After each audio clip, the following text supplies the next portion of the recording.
332. Enfermedad y síntomas. El mayor error que los médicos cometen es intentar la curación del cuerpo sin intentar la curación del alma. Sin embargo, alma y cuerpo son uno y no deberían ser tratados separadamente. Escrito por Platón. Vivimos en una época en la que la medicina continuamente ofrece al asombrado profano nuevas soluciones, fruto de unas posibilidades que rayan en lo milagroso. Pero, al mismo tiempo, se hacen más audibles las voces de desconfianza hacia esta casi omnipotente medicina moderna. Es cada día mayor el número de los que confían más en los métodos, antiguos o modernos, de la medicina naturista o de la medicina homeopática, que en la archicientífica medicina académica.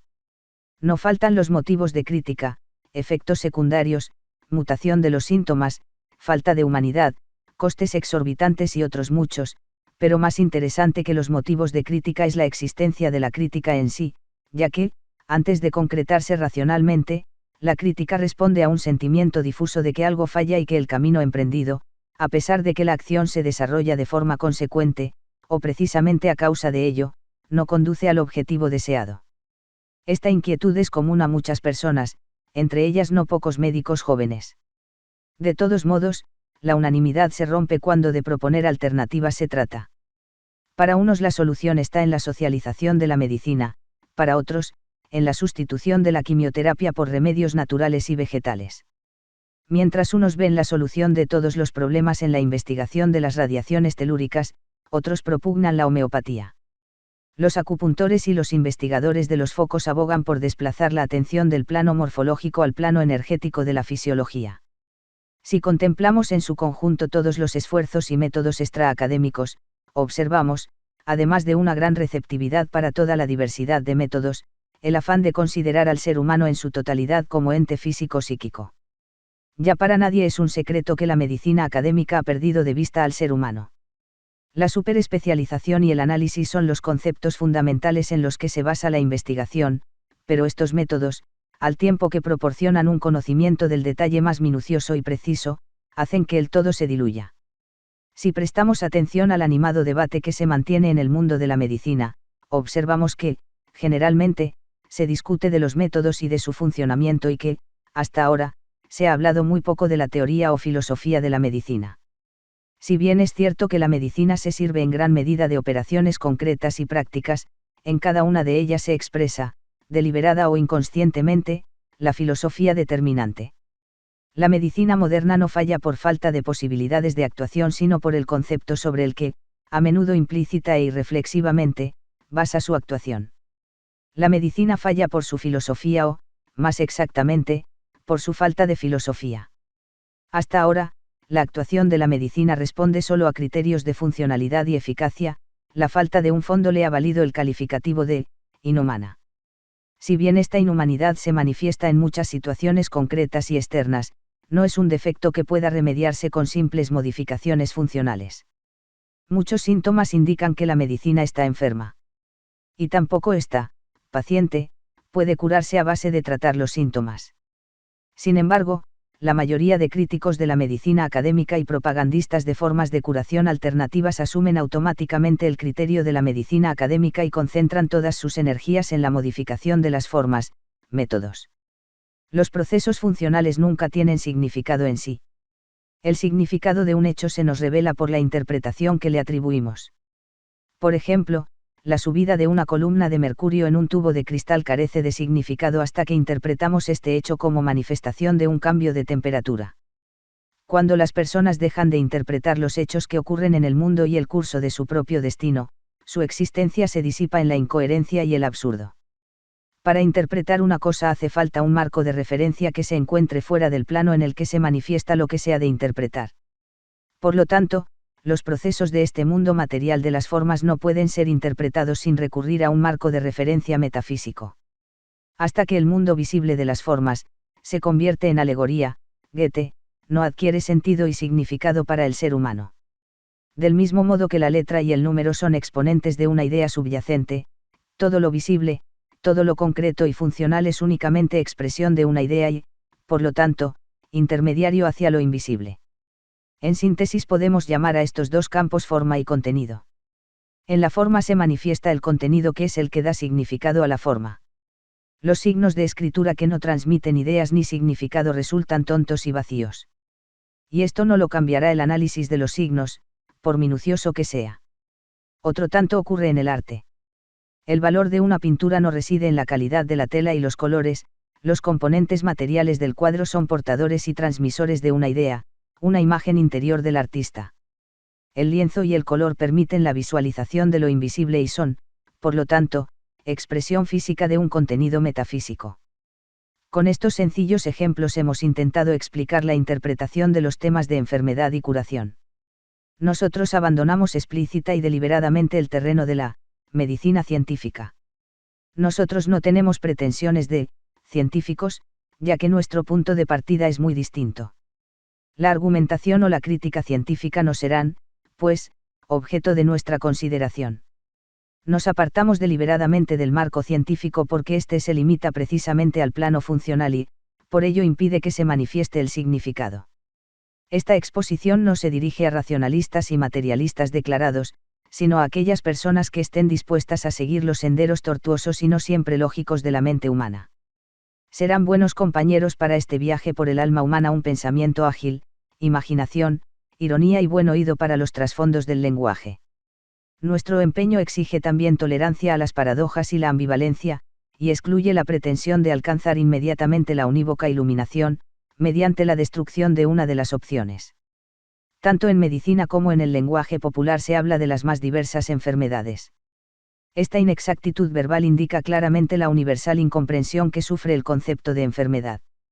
La enfermedad es una palabra que solo debería tener singular, decir enfermedades, en plural, es tan tonto como decir saludes. Enfermedad y salud son conceptos singulares, por cuanto que se refieren a un estado del ser humano y no a órganos o partes del cuerpo, como parece querer indicar el lenguaje habitual.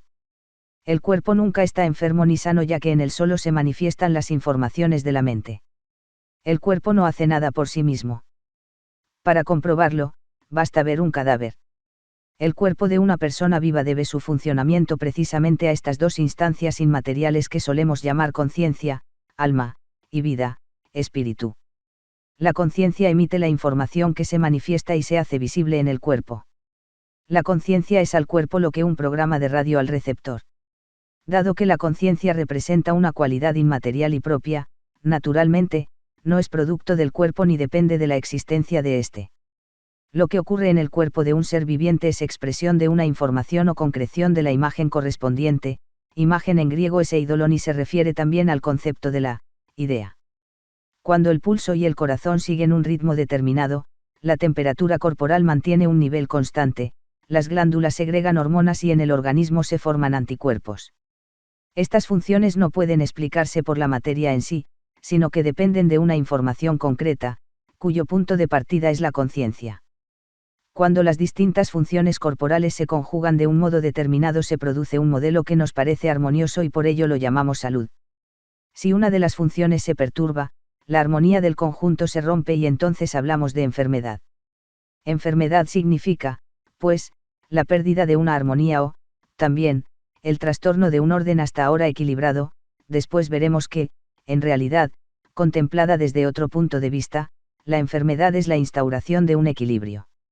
Ahora bien, la pérdida de armonía se produce en la conciencia, en el plano de la información, y en el cuerpo solo se muestra. Por consiguiente, el cuerpo es vehículo de la manifestación o realización de todos los procesos y cambios que se producen en la conciencia. Así, si todo el mundo material no es sino el escenario en el que se plasma el juego de los arquetipos, con lo que se convierte en alegoría, también el cuerpo material es el escenario en el que se manifiestan las imágenes de la conciencia. Por lo tanto, si una persona sufre un desequilibrio en su conciencia, ello se manifestará en su cuerpo en forma de síntoma. Por lo tanto, es un error afirmar que el cuerpo está enfermo solo puede estarlo el ser humano, por más que el estado de enfermedad se manifieste en el cuerpo como síntoma. En la representación de una tragedia, lo trágico no es el escenario sino la obra. Síntomas hay muchos, pero todos son expresión de un único e invariable proceso que llamamos enfermedad y que se produce siempre en la conciencia de una persona. Sin la conciencia, pues, el cuerpo no puede vivir ni puede enfermar. Aquí conviene entender que nosotros no suscribimos la habitual división de las enfermedades en somáticas, psicosomáticas, psíquicas y espirituales. Esta clasificación sirve más para impedir la comprensión de la enfermedad que para facilitarla. Nuestro planteamiento coincide en parte con el modelo psicosomático, aunque con la diferencia de que nosotros aplicamos esta visión a todos los síntomas sin excepción.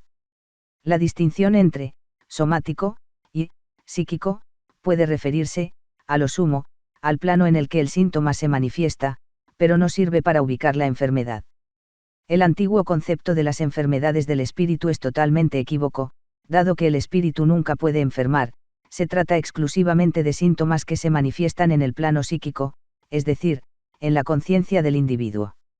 Aquí trataremos de trazar un cuadro unitario de la enfermedad que, a lo sumo, sitúe la diferenciación, somático, psíquico, en el plano de la manifestación del síntoma que predomine en cada caso.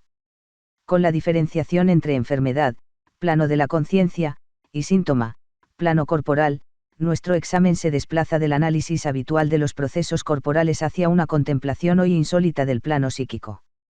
Por lo tanto, actuamos como un crítico que no trata de mejorar una mala obra teatral analizando y cambiando los decorados, el atrezo y los actores, sino que contempla la obra en sí.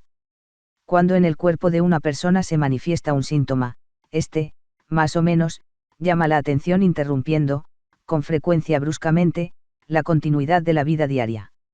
Un síntoma es una señal que atrae atención, interés y energía y, por lo tanto, impide la vida normal. Un síntoma nos reclama atención, lo queramos o no. Esta interrupción que nos parece llegar de fuera nos produce una molestia y desde ese momento no tenemos más que un objetivo, eliminar la molestia. El ser humano no quiere ser molestado, y ello hace que empiece la lucha contra el síntoma. La lucha exige atención y dedicación, el síntoma siempre consigue que estemos pendientes de él. Desde los tiempos de Hipócrates, la medicina académica ha tratado de convencer a los enfermos de que un síntoma es un hecho más o menos fortuito cuya causa debe buscarse en los procesos funcionales en los que tan afanosamente se investiga. La medicina académica evita cuidadosamente la interpretación del síntoma, con lo que destierra tanto al síntoma como a la enfermedad al ámbito de lo incongruente. Con ello, la señal pierde su auténtica función, los síntomas se convierten en señales incomprensibles. Vamos a poner un ejemplo. Un automóvil lleva varios indicadores luminosos que solo se encienden cuando existe una grave anomalía en el funcionamiento del vehículo. Si, durante un viaje, se enciende uno de los indicadores, ello nos contraría. Nos sentimos obligados por la señal a interrumpir el viaje. Por más que nos moleste parar, comprendemos que sería una estupidez enfadarse con la lucecita, al fin y al cabo, nos está avisando de una perturbación que nosotros no podríamos descubrir con tanta rapidez, ya que se encuentra en una zona que nos es inaccesible. Por lo tanto, nosotros interpretamos el aviso de la lucecita como recomendación de que llamemos a un mecánico que arregle lo que haya que arreglar para que la lucecita se apague y nosotros podamos seguir viaje. Pero nos indignaríamos, y con razón, si, para conseguir este objetivo, el mecánico se limitara a quitar la lámpara. Desde luego, el indicador ya no estaría encendido y eso es lo que nosotros queríamos, pero el procedimiento utilizado para conseguirlo sería muy simplista. Lo procedente es eliminar la causa de que se encienda la señal, no quitar la bombilla. Pero para ello habrá que apartar la mirada de la señal y dirigirla a zonas más profundas, a fin de averiguar qué es lo que no funciona. La señal solo quería avisarnos y hacer que nos preguntáramos qué ocurría. Lo que en el ejemplo era el indicador luminoso, en nuestro tema es el síntoma.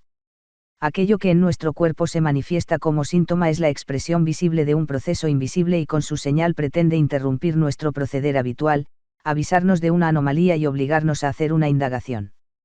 También en este caso, es una estupidez enfadarse con el síntoma y, absurdo, tratar de suprimirlo impidiendo su manifestación. Lo que debemos eliminar no es el síntoma, sino la causa. Por consiguiente, si queremos descubrir qué es lo que nos señala el síntoma, tenemos que apartar la mirada de él y buscar más allá. Pero la medicina académica es incapaz de dar este paso, y en esto radica su problema, se deja fascinar por los síntomas. Por ello, equipara síntomas y enfermedad, es decir, no puede separar la forma del contenido. Por ello, no se regatean los recursos de la técnica para tratar órganos y partes del cuerpo, mientras se descuida al individuo que está enfermo. Se trata de impedir que aparezcan los síntomas, sin considerar la viabilidad ni la racionalidad de este propósito. Asombra ver lo poco que el realismo consigue frenar la frenética carrera en pos de este objetivo. A fin de cuentas, desde la llegada de la llamada moderna medicina científica, el número de enfermos no ha disminuido ni en una fracción del 1%. Ahora hay tantos enfermos como hubo siempre, aunque los síntomas sean otros. Esta cruda verdad es disfrazada con estadísticas que se refieren solo a unos grupos de síntomas determinados. Por ejemplo, se pregona el triunfo sobre las enfermedades infecciosas, sin mencionar que otros síntomas han aumentado en importancia y frecuencia durante el mismo periodo. El estudio no será fiable hasta que, en vez de considerar los síntomas, se considere la enfermedad en sí, y esta ni ha disminuido ni parece que vaya a disminuir. La enfermedad arraiga en el ser tan hondo como la muerte y no se la puede eliminar con unas cuantas manipulaciones incongruentes y funcionales. Si el hombre comprendiera la grandeza y dignidad de la enfermedad y la muerte, vería lo ridículo del empeño de combatirla con sus fuerzas. Naturalmente, de semejante desengaño puede uno protegerse por el procedimiento de reducir la enfermedad y la muerte a simples funciones y así poder seguir creyendo en la propia grandeza y poder.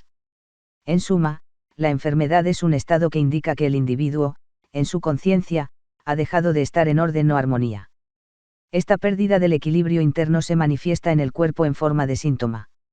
El síntoma es, pues, señal y portador de información, ya que con su aparición interrumpe el ritmo de nuestra vida y nos obliga a estar pendientes de él. El síntoma nos señala que nosotros, como individuo, como ser dotado de alma, estamos enfermos, es decir, que hemos perdido el equilibrio de las fuerzas del alma.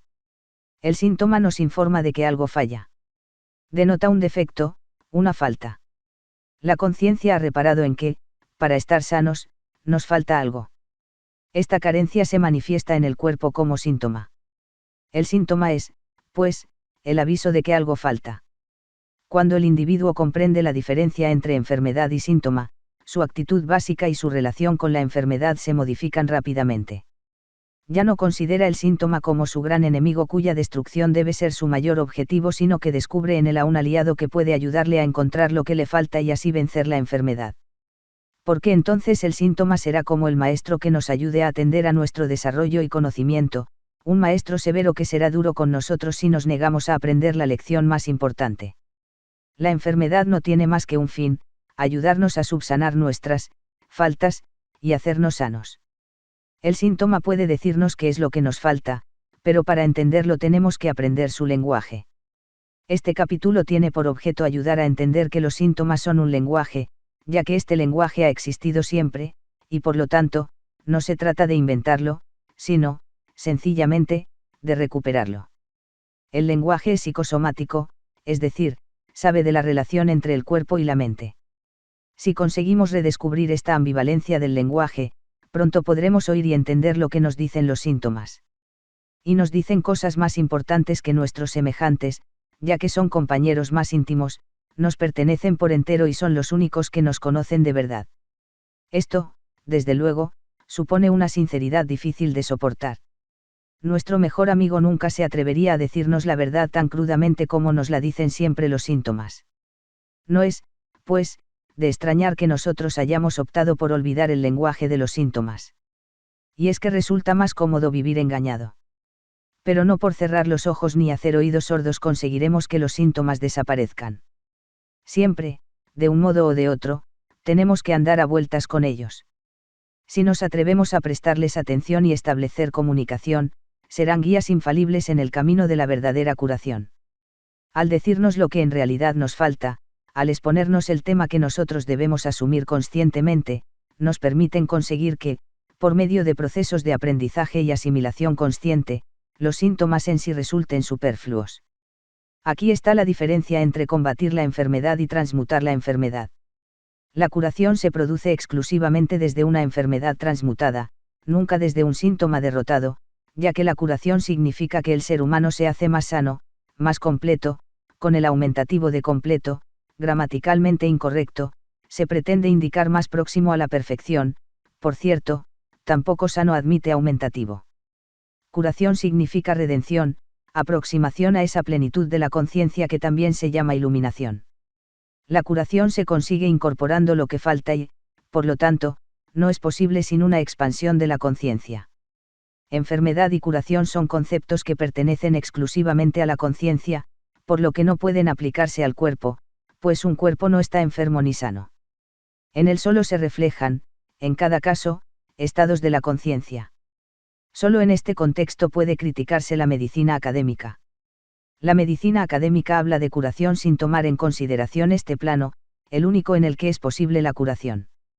No tenemos intención de criticar la actuación de la medicina en sí, siempre y cuando ésta no manifieste con ella la pretensión de curar.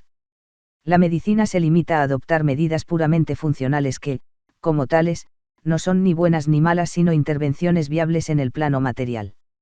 En este plano la medicina puede ser, incluso, asombrosamente buena, no se pueden condenar todos sus métodos en bloque, si acaso, para uno mismo, nunca para otros.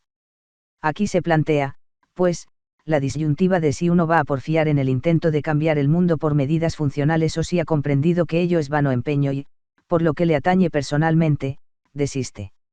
El que ha visto la trampa del juego no tiene por qué seguir jugando, aunque nada se lo impedirá, desde luego, pero no tiene derecho a estropear la partida a los demás, porque, a fin de cuentas, también perseguir una ilusión nos hace avanzar. Por lo tanto, se trata menos de lo que se hace que de tener conocimiento de lo que se hace.